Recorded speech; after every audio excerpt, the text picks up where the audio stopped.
Chikata put together our case in a clear manner, which left no one in doubt about the issues that were at stake. Apart from seeking to ensure compliance with the Constitution and for the true choice of the people of Ghana to be respected, the petition sought to provide opportunity for transparency and accountability in the management of our electoral process. But no one who followed the proceedings of the Supreme Court will be surprised with the judgment pronounced a few hours ago. Much as I'm aware that we are legally bound by the decision of the highest court of the land, the Supreme Court of Ghana, I disagree with the process of the trial and the ruling of the court.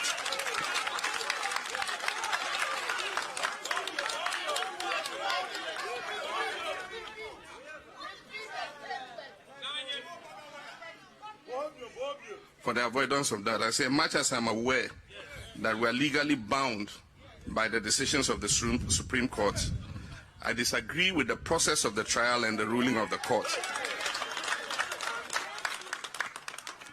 Ladies and gentlemen, our 1992 Constitution says very directly in Article 125, Section 1, that justice emanates from the people and shall be administered in the name of the Republic by the judiciary, which shall be independent and subject only to this Constitution. I believe that law should not be an instrument for partisan purposes. I also believe that the rule of law should mean one rule for all. What anchors the rule of law is equality and fairness to all, irrespective of creed, background, or political coloration. Justice, we must remember, is rooted in moral foundations. Ghanaians will always remember that moment when my lead counsel, Mr. Chachu Chikata, quoted from the Holy Bible, urging the justices of the Supreme Court to be faithful to their judicial oath and their conscience, only for the lawyer representing the second respondent to argue for the exclusion of God in this matter. And yet in the courts of Ghana, including the Supreme Court, we swear on the Bible or the cross, as we also do with the Holy Quran, to speak the truth and nothing but the truth.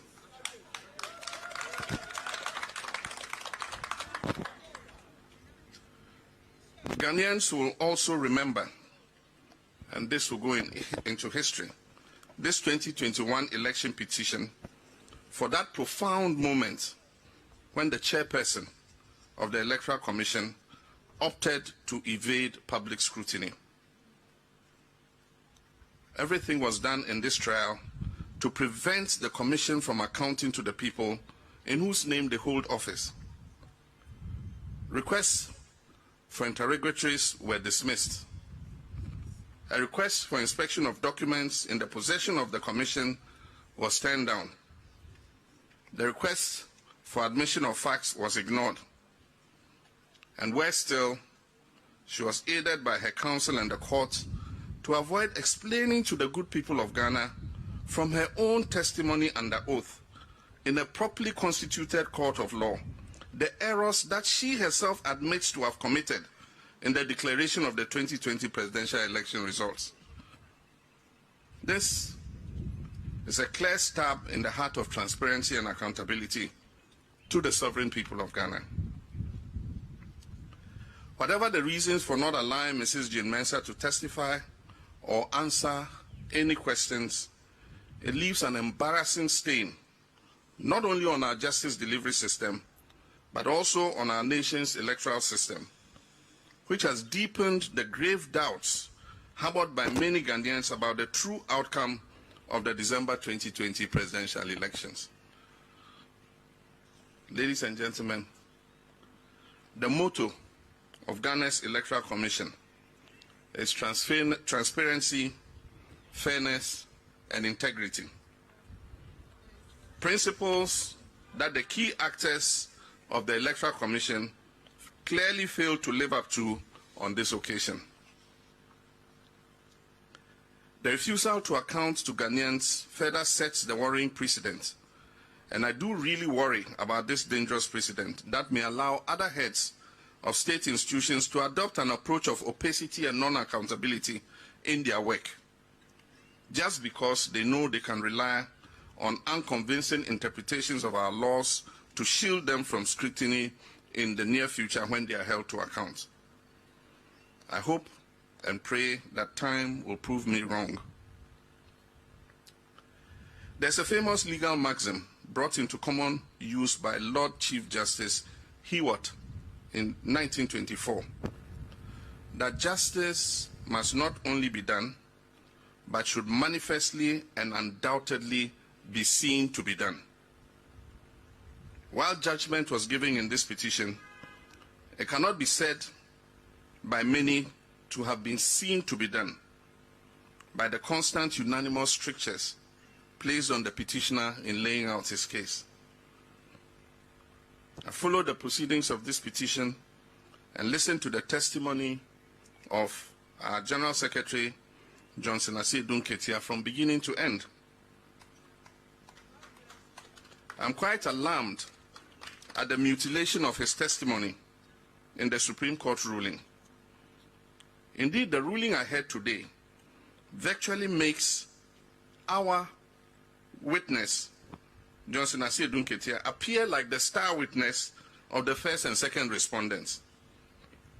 Many answers of his testimony in cross-examination were taken out of context to create the basis for the dismissal of our election petition.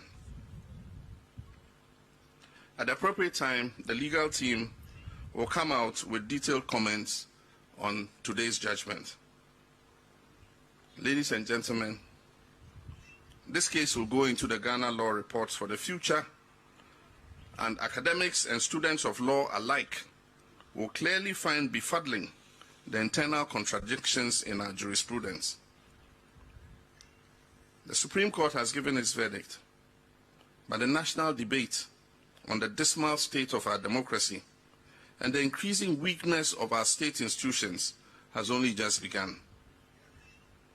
It is time we all come together to confront those who seek to destroy the very democratic system that brought them into office.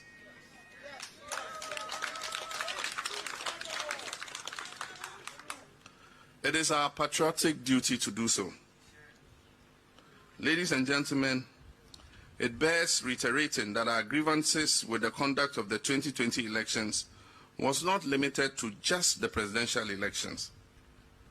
Doubts about the Commission's commitment to fairness and transparency have lingered much longer than the duration of this petition. The doubts have attended their every action, and rightly so, because of their posturing and sometimes duplicitous conduct.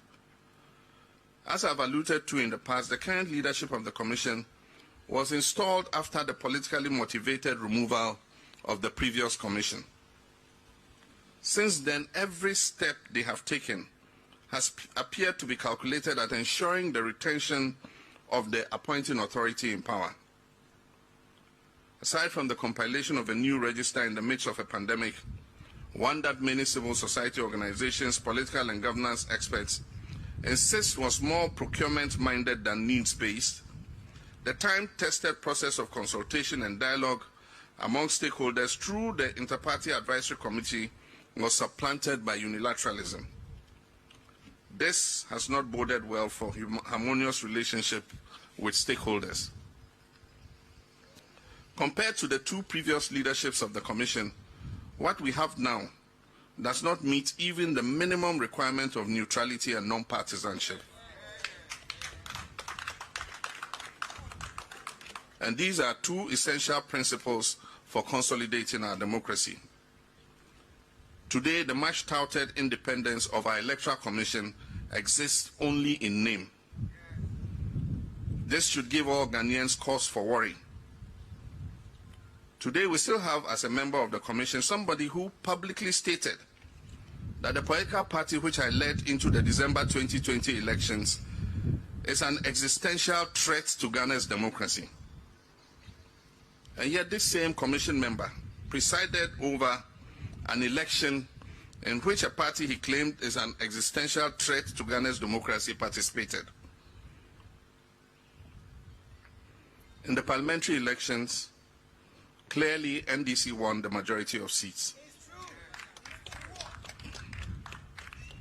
However, through devious manipulations and connivance by officials of the Electoral Commission, a number of these seats were illegally declared for the MPP. In some instances, the manipulation was so glaring and brazen that a simple intervention by the leadership of the Electoral Commission, as has been done by previous commissioners, could have addressed the issues and righted the wrongs in order to make court actions completely unnecessary. Therefore, it is not surprising that international election observers who attended on the last election identified collation and tallying of results as one of the challenges of our 2020 election. The posture and approach of this current Electoral Commission does not inspire confidence that is needed to preside over any transparent, free and fair election. Indeed, this commission has absolutely no reason to continue to remain in office. This is because the Electoral Commission must remain a neutral arbiter and organizer of elections. The Electoral Commission must not have a vested interest in the dubious victory of one party over another. The loyalty of the Electoral Commission must be to the people of Ghana and the Constitution from which it derives its mandate, and not the president or party under whose tenure the leadership is appointed. Immediate reforms reflecting the long-standing image and reputation of our Electoral Commission as one of the finest and most credible on the continent, and indeed in the world, must be one of the focuses of public advocacy if future elections are to be devoid of needless tensions and anxiety. My brothers and sisters, we cannot forget the burning issue of the deliberate exclusion of the good people of Central Kofi, Akpafu, Likpe, and Lolobi Sal from the parliamentary elections of 2020. This constitutes perhaps the gravest injustice of the 2020 elections, perhaps even greater than the election petition. It can easily fit into the worst forms of electoral trickery ever witnessed in our nation's history. Despite the shenanigans employed by the conspirators in this issue, it is abundantly clear that the rights of the people of South to vote was intentionally violated as part of a move to ensure the predetermined election outcome of a particular parliamentary constituency. This represents unparalleled abuse of power by both the government and its handmaiden, the Electoral Commission, to influence the outcome of the parliamentary election in that constituency. It is even more staggering that no one has stepped forward to take responsibility for this unjustifiable action, nor indicated any clear remedy for the harm that has been caused the good people of Sal. We cannot as a people countenance this kind of gerrymandering and chicanery in our politics. We must with one accord demand immediate resolution of the impasse in the Sal area and take urgent steps to afford the people their right to vote and be represented in Ghana's parliament.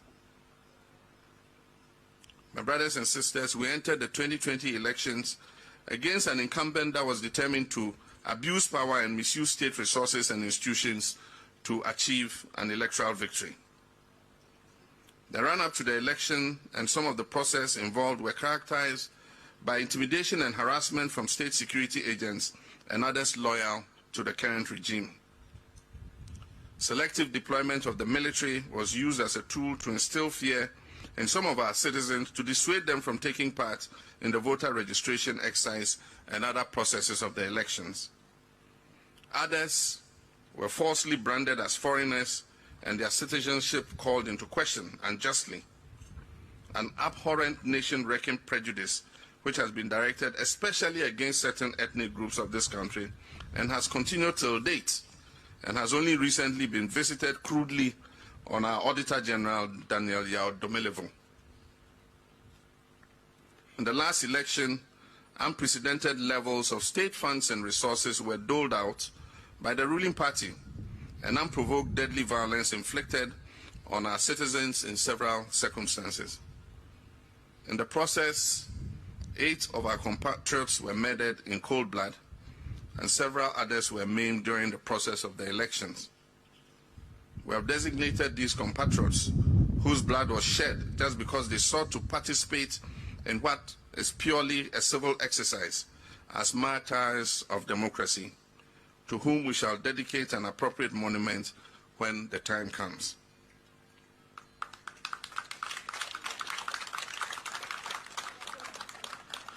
I hope we can count on all well-meaning Ghanaians to support our efforts to bring the perpetrators of these murders to justice. Never must a government be allowed to turn the simple process of an election into a bloodbath. Never must impunity of this magnitude be allowed to fester in our democracy. Our independence and the current democracy we enjoy were fought for and attained through the sacrifice and blood of our founding fathers, mothers, and our compatriots. Never must we accept convenience over principle. I take this opportunity to express my deep-seated appreciation to our lawyers, led by the colossus of a legal mind, Chachuchi Kata, for a valiant fight which has won the admiration of many. Against considerable odds, they persisted and drove home our point in a manner that convinced all fair-minded observers the just cause we had embarked on. I express similar gratitude to all who played diverse roles in putting our case together. I salute our 3 key witnesses, our General Secretary Johnson Asiedu Nketia, Dr. Michael Pesa-White, and Rojo Metal Nunu, for helping to unravel a part of the untold story of the flawed 2020 elections. I also wish to place on record that the services rendered to me by my legal team in this petition was gratis, meaning free of charge. We may not have been successful, but your hard work and sacrifice will not go unheralded when the full story of the 2020 election petition is told. I'm very much aware that there are millions watching and listening to me who are also disappointed at the outcome of this case. For those millions like myself who held out hope that our democracy would be advanced by the process and outcome of this petition, you must be disappointed. But I encourage you to hold your heads up high and channel your disappointment into hard work that will ensure that come the next election, we'll achieve a truly transparent and fair election, which all of us as Ghanaians can be proud of. To all my compatriots and supporters, we may have lost the temporary battle of the 2020 election and the petition that has followed. But the larger struggle to create a society that lives up to our national motto of freedom and justice still rages on. It is a struggle that requires even more commitment than before, and it is one that we will not shirk from until our patriotic aim is achieved. To the millions of NDC supporters who have stood by me, my running mate, Professor Nana Jenopokwa Jimang, our national chairman, our general secretary, our campaign chairman, functional executive committee members, national executive committee members, our parliamentary candidates, our sponsors who were very generous to us during the campaign, and all activists and supporters who gave us their all and all their efforts in the hope that we'll win and form the next government to save our nation and meet your aspirations. I say to you, do not despair at this outcome. And I repeat, do not despair. Never, ever lose hope. We achieved an impressive showing in the last election. And despite the intimidation, the obscene abuse of incumbency advantage, and the massive use of state funds and resources, we can be proud that we gave it our best. Our achievement has become a stepping stone on which the NDC can build to secure victory in the next elections. The NDC will survive and grow from strength to strength. The sun may have set on our hopes for the just ended election today, but it will rise again tomorrow, and it will illuminate our paths to a better outcome the next time round. To the Council of Elders, members of the National Executive Committee of the NDC, the Functional Executive Election 2020 campaign team, my staff, party executives at all levels, volunteers, polling agents, and all who played roles in our campaign, no matter how small, I say I thank you from the bottom of my heart.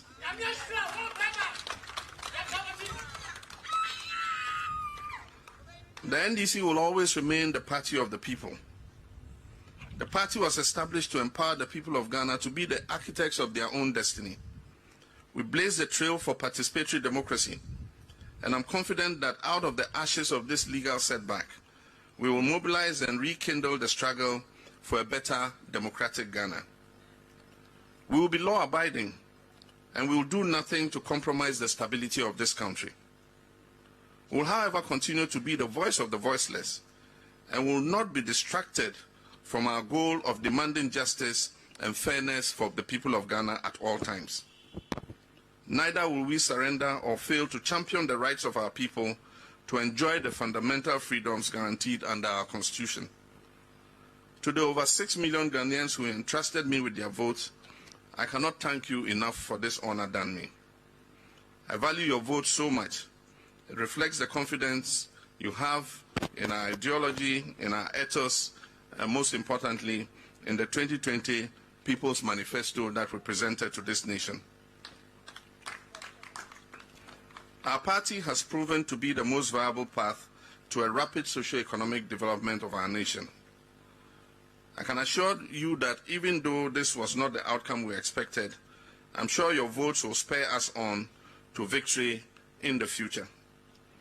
I also wish to acknowledge and commend the courage and commitment of civil society organizations, religious groups, journalists, and individuals who have dedicated their lives to speaking truth to power, irrespective of which individual or party sits at the Flagstaff House.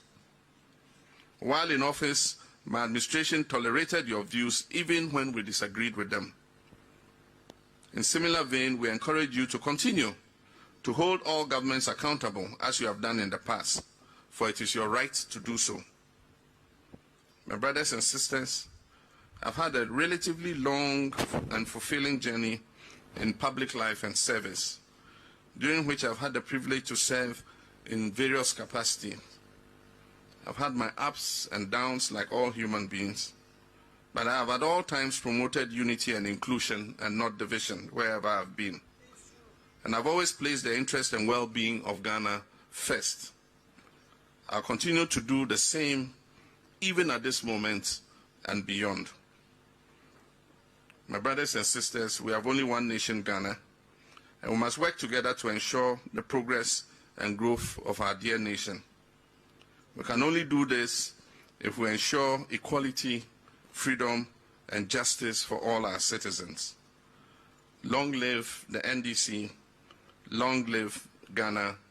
I thank you all for your kind attention, and may God continue to bless our homeland, Ghana. Thank you very much. God bless you.